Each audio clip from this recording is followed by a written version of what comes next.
So today I'm making these guys. It's hard to see, so I'm going to show you. This is chả for Bun Bo Hue. Chả is like, I don't know, like a pork patty, pork balls. Anywho, they're delicious with Bun Bo Hue. The reason why I don't like to show it while I'm making Bun Bo Hue is because Bun Bo Hue is so labor intensive already. I don't want to add on.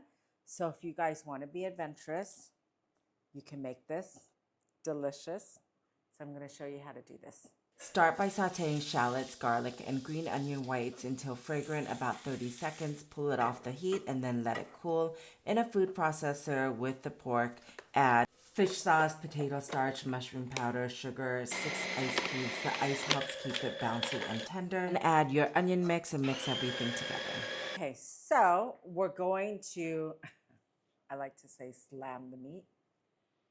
So in order to touch the meat, I'm going to oil my gloves or my hands just so that the meat doesn't stick. This is where it gets a little bit messy. And we're going to form this into somewhat of a ball. Okay, I'm going to do this 10 times.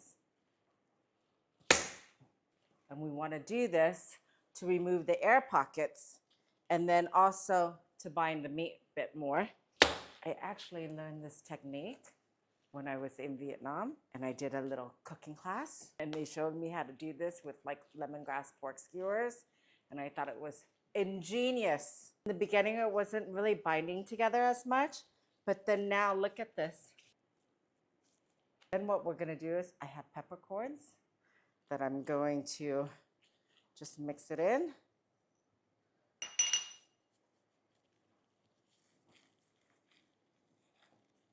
Just want to spread out the peppercorn so it's not just concentrated in one area. I'm going to slam it 2 more times. Okay, voila. Once the broth is ready, drop spoonfuls of the chả right in. They'll float to the surface when cooked through. Even though this is an added layer when making Bun Bo Hue, I think it's totally worth it.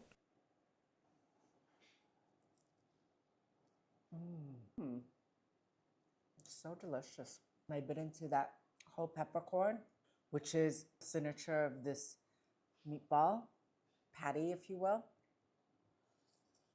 Thank you for watching. And if you make any of my recipes, please give me a review on my CLC site, cindylamcuisine.com.